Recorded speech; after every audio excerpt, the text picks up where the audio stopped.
안녕하십니까, 원로입니다.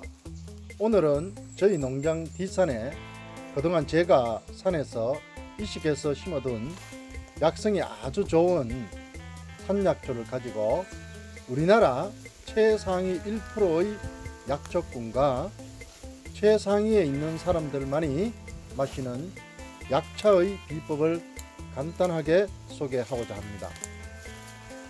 간단하면서도 쉽지 않는 약초입니다. 그리고 평소에 자주 마시게 되면 최고의 정력제가 되면서 또 암 예방과 당뇨병, 기력 회복, 각종 성인병에 탁월한 효능이 있는 약초라고 할 수 있겠습니다. 그럼 저희 영상을 시청해 주시는 모든 분들의 건강한 삶을 위하여 약차 비법 제1편을 소개하고자 합니다. 이 부분이 대추고 이 부분이 돌배입니다. 돌배. 이 부분은 말려둔 당귀 뿌리입니다. 당귀 뿌리. 그리고 이 부분은 감초인데 감초는 조각을 한 조각 정도만 넣으면 됩니다. 많이 넣으면 너무나 달아서 먹지를 못합니다. 그리고 요거는 버섯이 덕다리 버섯을 잘라서 말려둔 것입니다. 지난 겨울에 덕다리 버섯을 채취를 해서 말려둔 것입니다. 자, 이 부분은 칫동나무입니다. 칫동나무 잎입니다. 칫동나무 잎은 많이 넣으면 너무나 쉽니다. 그래서 조금만 요 정도 한 잎을 한 30장 40장 정도만 이어도 충분히 약성이 우러나옵니다. 그 다음에 뽕나무입니다. 뽕나무는 많이 넣어도 관계가 없습니다. 뽕나무가 새로운 순을 따면은 지금 여기에는 좀 전에 땄기 때문에 하얀 진액이 나옵니다. 하얀 진액이. 그래서 뽕나무는 많이 넣어도 관계가 없습니다. 그리고 이거는 노각나무입니다. 노각나무 옆에는 박주가리입니다. 박주가리. 그러면 각 약초에 대해서 충분한 설명을 한번 드리고 시범을 한번 보여드리도록 하겠습니다. 먼저 대추와 감초에 대한 영상은 생략하도록 하겠습니다. 돌배입니다. 각종 폐질환에 탁월한 나무입니다. 일반 배나무의 약효가 약 5배 이상으로 알려지고 있습니다. 돌배는 자생지는 햇빛이 잘 드는 지역에 자생합니다. 돌배나무는 일반적으로 배나무 가수원에서 배나무가 죽은 뒤에 새롭게 순이 올라와서 성장하는 경우도 있고, 너구리 등이 돌배를 먹고 산에서 배설물에 의해서도 돌배나무가 성장하는 경우가 있습니다. 돌배나무는 비타민과 칼슘, 칼륨, 인, 포도당, 마그네슘 등의 성분을 가지고 있습니다. 돌배나무는 버릴 것이 아무것도 없습니다. 즉 줄기, 잎, 열매, 뿌리까지 다 사용합니다. 그만큼 돌배가 약성이 좋습니다. 약효는 심장병, 고혈압, 노화 방지, 항암에 효과가 있다고 알려지고 있습니다. 특히나 감기, 기침, 기관지, 각종 폐질환, 해열과 소화 촉진에도 효능이 탁월한 것으로 알려지고 있습니다. 또 가슴이 답답한 것을 해소시키고 폐열을 내리면서 폐염증을 없애주는 역할도 합니다.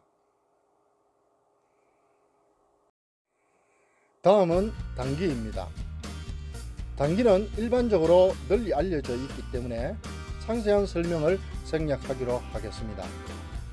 당귀의 효능은 보약 중에 보약입니다. 특히 피를 만들어내는 보혈제 역할도 합니다. 혈액순환, 각종 부인병에도 효능이 좋은 것으로 알려지고 있습니다. 모든 한약재에 당귀가 들어갑니다. 그런데 산에 있는 참당귀는 참 구분하기가 어려운 부분이 있습니다. 산에 있는 바디나물과 비슷해서 구분하기가 초심자들은 상당히 어렵습니다. 저희 영상 산삼 약이 되는 산약초 제16번을 참조해 주시면 충분히 설명이 되어 있습니다. 바디나물과 당귀의 차이점을 거기에 설명을 하고 있습니다. 다음은 덕다리버섯입니다. 일명 잔나비 불로초라고도 하고 잔나비 걸상이라고도 합니다.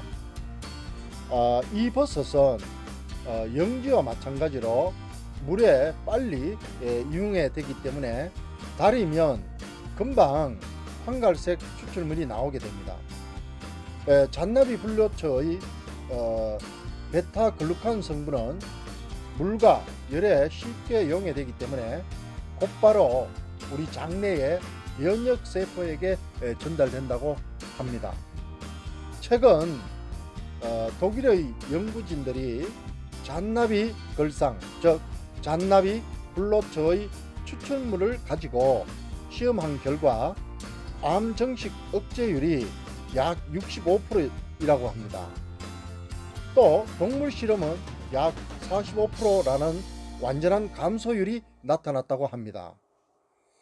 특히나 암의 전이 효소를 억제해주는 역할과 고혈압, 당뇨, 동맥경화, 신경쇠약, 면역기능 강화와 아토성 피부염 등에도 좋다고 알려지고 있습니다. 덕다리버섯, 즉 잔나비 불로초는 참나무에 죽은 참나무에 잘 자랍니다. 참나무 주변에 보면 잔나비 걸상을 자주 볼 수 있습니다. 다음은 찌똥나무입니다. 이름 자체가 좀 특이한 약초나무입니다. 우리가 찌똥나무라고 불리는 이유는 찌똥나무에 열리는 열매가 또 찌똥처럼 생겼다고 해서 찌똥나무라고 불립니다. 찌똥나무 열매는 가을에 까맣게 익습니다. 그런데 그 찌똥나무 열매는 다음 해 1월, 2월까지도 그렇게 나무에 달려 있는 경우가 많이 있습니다. 찌똥나무의 효능은 간장제로 쓰입니다. 그 다음은 허약체질, 혈변, 식은땀, 고혈압, 당뇨, 어지럼증, 그 다음에 이명증이라든지 위장과 간 등의 다양한 곳에 도움을 주는 나무가 찌똥나무입니다. 특히나 열매가 굉장히 약성이 좋습니다. 일반적으로 나무 크기는 굉장히 작은 편인데 도심에서도 자주 볼 수 있는 나무입니다. 대부분 밤 주변이나 밭둑에서 자주 볼 수 있는 나무입니다. 키는 작고 겨울에 보면 까만 열매가 달려 있습니다. 저희는 어릴 때 찌똥나무를 가지를 잘라서 새총을 만들기도 했습니다. 저희들은 어릴 때 새총나무라고도 했습니다.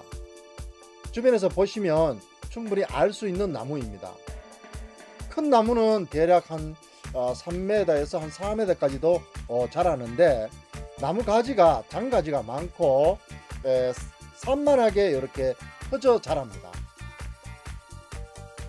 수영을 잡지 않아도 자체적으로 사방으로 퍼지는 성질을 가지고 있기 때문에 보통 보면 밭둑에 경계로 경계 표시로서 이 찌똥나무를 잘 심어두는 사람들이 많습니다. 자생지는 들판이나 낮은 산에서도 낮은 산에 햇빛이 잘 들어오는 곳, 음지에서도 또 잘 자랍니다. 열매는 언제가 제일 좋냐 하면 초겨울이나 한 겨울에도 열매가 달려있기 때문에 그 열매를 따서 햇볕에 말려서 달아서 마시면 상당히 좋은 효능을 볼 수 있습니다. 우리는 일반적으로 찌똥나무를 남정목과 여정실이 있다고 합니다. 이를 우리는 음양목이라고도 합니다. 칫동나무는 남정목이라고 하고 남성을 상징하고 여정실은 여성을 상징한다고 합니다.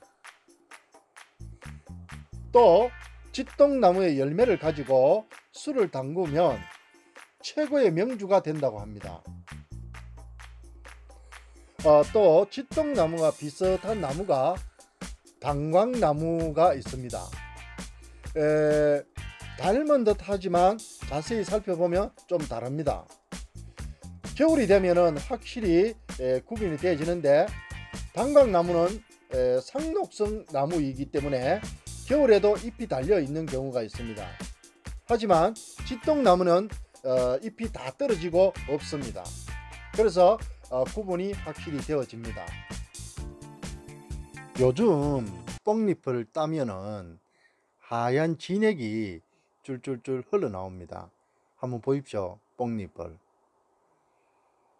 새순이 나오는 것을 따서 차로 마시면 아주 좋습니다. 보십시오. 하얀 진액이 줄줄줄줄 흘러나오죠.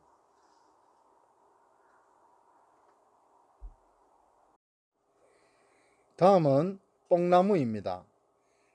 우리 뽕나무 중에 뽕나무도 버릴 것이 하나도 없습니다.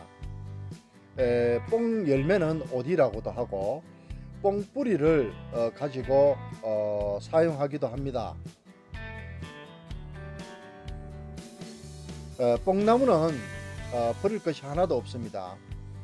열매 오디도 사용하고 뿌리도 사용하고 요즘 같은 날 뽕잎을 차로 대신해서 마시기도 합니다.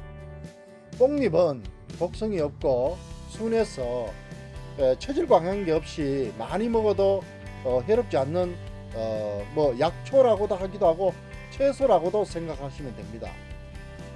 뽕잎은 당뇨병 개선 효과도 있고 고혈압, 뇌졸중, 동맥경화, 심장병의 예방에 효과가 있는 것으로 알려지고 있습니다. 그 밖에 변비 예방이라든지 심혈관 질환 예방이라든지 혈압 개선, 또 중금속 배출, 또 암을 예방하기도 하고 비만증을 완화시키기도 합니다. 또 노화 방지나 지방 고지혈증과 혈액이 끈적끈적한 혈전을 용해시켜주는 역할도 하는 것이 뽕잎입니다. 뽕잎은 이 정도로 여러분들이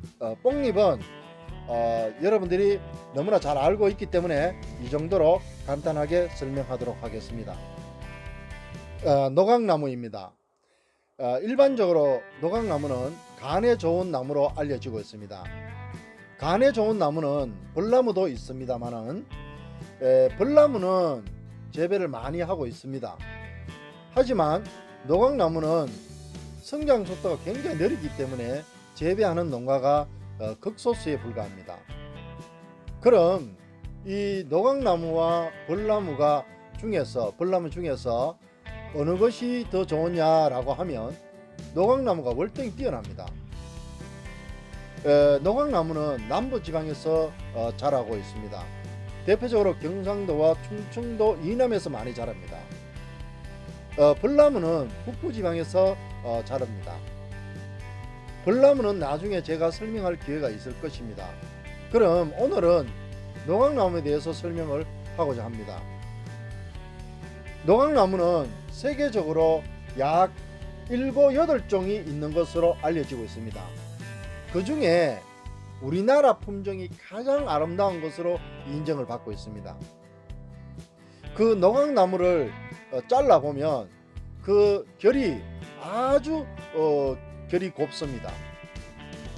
결이 굉장히 촘촘하다는 겁니다. 촘촘하다는 것은 성장 속도가 굉장히 느리다는 겁니다. 그래서 결이 너무나 아름답습니다. 그래서 비단나무라고도 하고 또 비단 금자를 사용해서 금수목이라고도 합니다.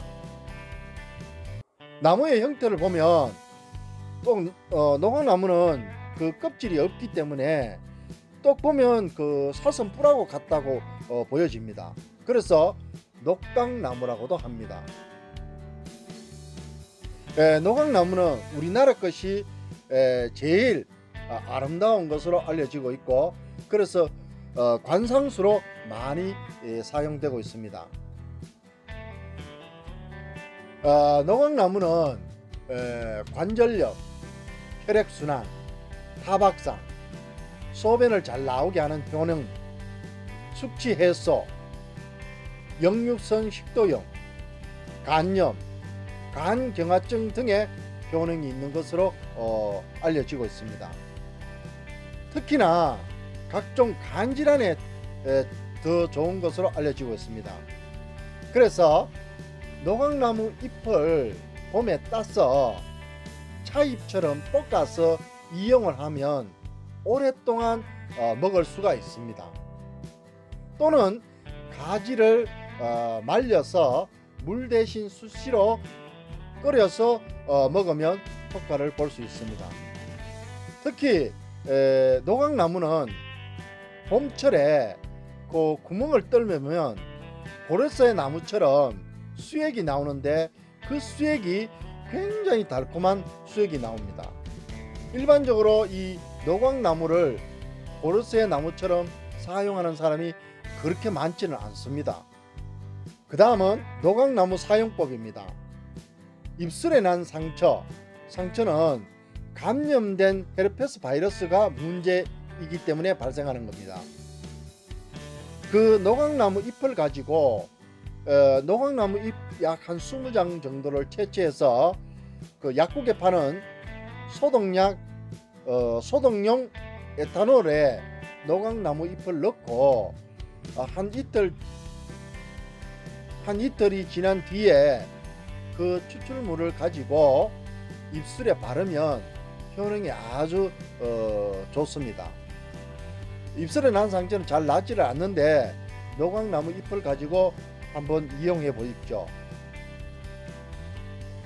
그러면 녹각나무는 좀 전에 설명을 드렸다시피 잎을 차로 해서 먹는 경우도 있고, 또 녹각나무의 장가지 또는 뿌리를 가지고 달여서 우려내어서 먹는 경우가 있습니다. 이때는 대추나 감초 등을 첨가하게 되면 더욱더 좋은 맛을 가지고 먹을 수 있습니다. 녹각나무하고 비슷한 것은 배롱나무입니다. 여러분들이 배롱나무라고 하면 일반적으로 잘 알지 못하는데, 백일홍나무라고 하면 여러분들 잘 알 수 있을 겁니다. 백일홍나무는 학교나 관공서에 가면 껍질이 잘 없는 미끈미끈한 그런 나무를 우리는 배롱나무라고 합니다. 거기에 피는 꽃이 백일홍입니다. 다음에 제가 백일홍나무에 대한 전설을 한번 얘기하겠습니다. 박주가리입니다. 박주가리 효능은 기운을 보호하고 원기를 회복시켜주는 역할을 합니다. 그 밖에 해독이라든지 허약증, 그 다음에 발기부전, 폐결핵, 그 다음에 벌레 물린데 난 상처에 박주가리를 따면 하얀 진액이 나오는데, 그것을 바르게 되면 효과가 있다고 합니다. 그리고 박주가리 꽃은 연한 아이보리색인데, 그 박주가리 꽃을 따서 차 안에 두면 향기가 정말 좋습니다. 그 향기가 품꽃 향기가 납니다. 박주가리는 채취하여 잘게 썰어서 햇빛에 말려서 사용하기도 합니다. 물론 생풀로 뱀이나 벌레에게 물렸는 데는 생풀로 환부에 직접 사용하기도 합니다. 박주가리에 대해서는 제가 올린 영상이 있으니까 영상을 참조해 주시기 바라겠습니다. 상위 1% 약초꾼들만 먹을 수 있는 산약초를 한번 다리는 것을 시범을 보이겠습니다. 자, 이 주전자는 내열 맥방석 약탕기입니다. 자, 이 내열 맥반석 약탕기가 상당히 좋더라고요. 제가 사용해 본 것 중에 이 주전자가 제일 좋았습니다. 간혹 유리로 되어 있는 주전자를 사용하기도 해 봤습니다만은 어떨 때 금이 가서 한참 물을 끓이다가 바싹 깨어버리는 그런 경우가 없잖아 있었습니다. 상당히 위험한 것이 유리 주전자입니다. 물론 두께가 두꺼우면 관계가 없겠습니다만은 가능하면 약탕기는 열에 강하고 맥반석으로 되어 있는 주전자를 사용하는 것이 좋습니다. 그러면 물을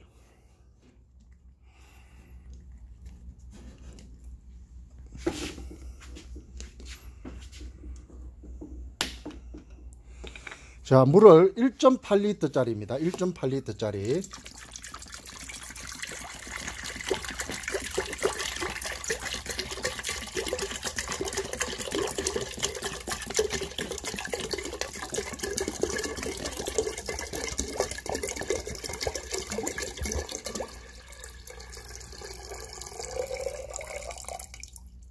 자, 1.8리터를 다 넣었습니다. 물을 조금 더 넣어 가지고 하는 것이 좋습니다. 하지만 시범을 보이기 위해서는 물을 1.8리터 그러니까 1.8리터 하나 넣고 1.8리터 짜리 하나 더 넣어도 좋습니다. 우선 제가 촬영을 하다 보니까 한 손으로 하기 때문에 먼저 이 부분에 대해서 물은 나중에 보충하는 걸로 하고 우선 시범을 보이겠습니다. 대추는 이 정도 넣고, 그 다음에 돌배도 요대로 넣고, 그 다음에 당귀 뿌리입니다. 요대로 넣고, 감초도 한 조각 넣고, 그 다음에 덕다리버섯 3조각 정도 넣고, 자, 요 부분이 짓동나무입니다. 짓동나무는 이렇게 불어서 이렇게 넣어도 됩니다. 그 다음에 뽕잎은 관계없습니다. 많이 넣어도 관계없습니다. 이렇게 뽕잎을 넣고, 그 다음에 자, 이게 뭐죠? 바로 노각나무입니다. 노각나무도 이렇게 넣고, 그 다음에 마지막으로 박주가리입니다. 박주가리를 이렇게 넣고, 그리고 물은 조금 이따가 보충을 하도록 하겠습니다. 자, 여기 제가 난로를 몇 해 전에 그 거꾸로 타는 난로를 구입했습니다. 그래서 이 난로를 이용해 가지고 약탕기를 끓이는 것을 한번 시도해 보이겠습니다.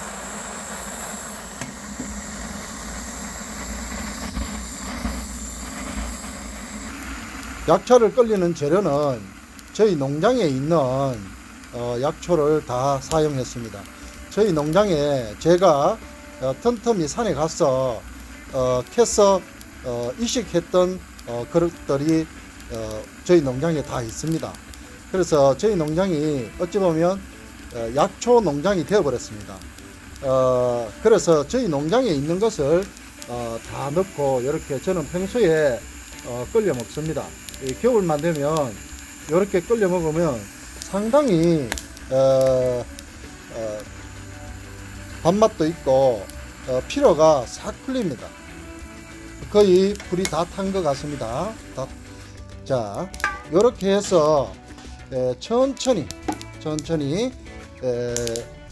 약을 끓이게 되면 약성이 굉장히 잘 우러납니다. 그리고 한번 이렇게 끓여 먹고 난 다음에 재탕 3탕을 해도 관계가 없습니다.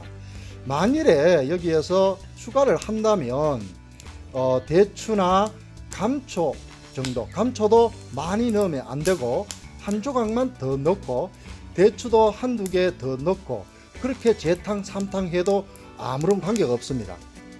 반드시 약탕기는 내열이 강한 내열 맥반석 약탕기 주전자를 사용하는 것이 제일 좋습니다.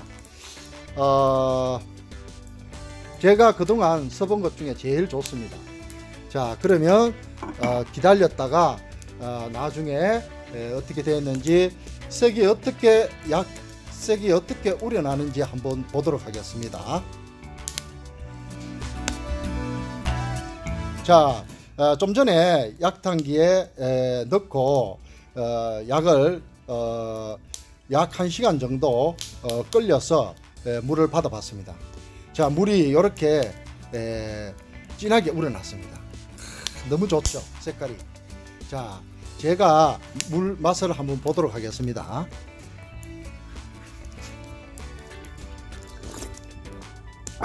물 맛이 너무 좋습니다. 여러분들은 이런 물 맛을 볼 수 잘 없을 겁니다. 그래서 제가 알려준 대로 이 약차를 끓여 드시면 암 예방에도 상당히 좋습니다. 그리고 이미 암이 걸렸는 사람도 좋고, 또 정력이 약한 사람에게도 상당히 좋은 약차입니다. 그래서 여러분들이 이 약차를 홍보를 좀 해서 누구나 마실 수 있는 약차가 되었으면 합니다. 제가 2편에 더 좋은 또 약차를 손쉽게 구입할 수 있는 약차를 계속해서 소개해 올리겠습니다. 여러분들 끝까지 시청해 주셔서 정말 감사합니다. 그럼 다음 기회에 또 만날 수 있도록 약속하면서 오늘은 여기서 마칠까 합니다. 안녕히 계십시오.